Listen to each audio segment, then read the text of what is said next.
Miss হবে না আপনার পছন্দের টিভি শো। দেখুন জি5 অ্যাপে একদম ফ্রি। পদ্য ফদ্য কিছু লেখা হয় নাকি? না, আমি কবিতা লিখি না। রাদার বলা ভালো, আমার কবিতা লেখার মতো যোগ্যতা নেই। পদ্য কবিতা টবিতা লিখতে গেলে যোগ্যতার দরকার হয় নাকি? শোনো, আমি তোমাকে বুঝিয়ে দিই। তুমি একটা বাংলা ডিকশনারি নেবে, তার থেকে দাঁত ভেঙে যাওয়ার মতো কয়েকটা শব্দ এক জায়গায় করে একটা কৌটোয় ভরে দেবে। ভালো করে কৌটোটা নাড়াবে, বুঝতে পারলে? নিয়ে তারপর ছড়িয়ে দেবে। এবার শব্দগুলো পাশাপাশি যেভাবে পড়ছে ওকে পড়তে দাও, দেখবে একটা কবিতা হয়ে গেছে। যদি মানে বেরোলো তো বেরোলো, যদি মানে না বেরোলো তো আরো ভালো। যদি বোঝা না যায় কবিতা, তাহলে জেনে রাখো তোমার জন্য একটা একাডেমি পুরস্কার বাঁধা। কি বলেন গাঙ্গুলি বাবু? হ্যাঁ,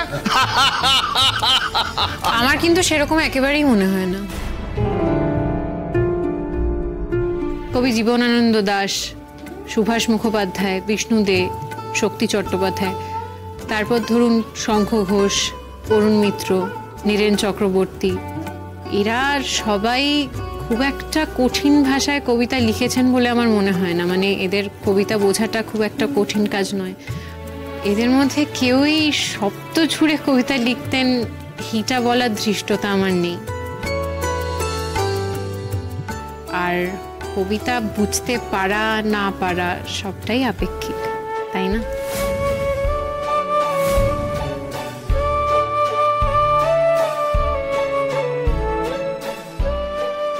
বাহ, খুব সুন্দর বললে তো। তুমি কবিতা পড়তে ভালোবাসো মনে হচ্ছে।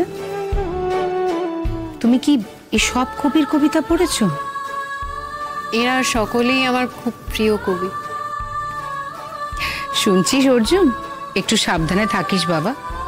তোর তো আবার কবিতার সঙ্গে খুব ঘনিষ্ঠ বন্ধুত্ব।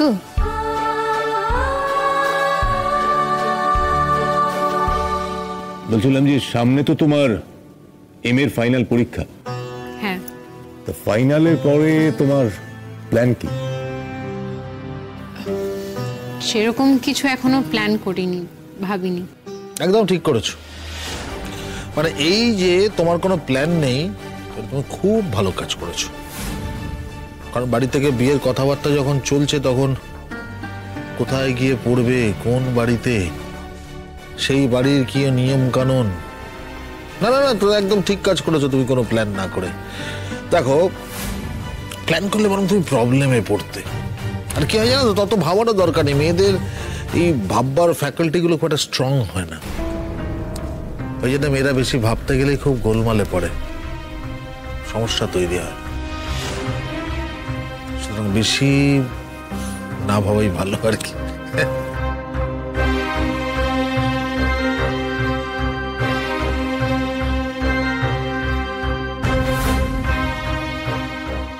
কি অদ্ভুত কথাবার্তা রে বাবা, এরা এরকম শোভেনিস্টিক নাকি?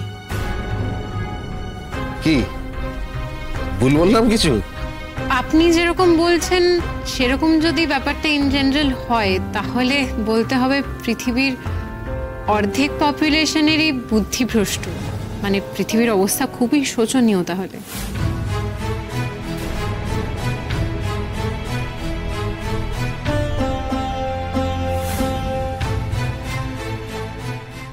জি5 ডাউনলোড করুন আর সব এপিসোড দেখুন একদম ফ্রি।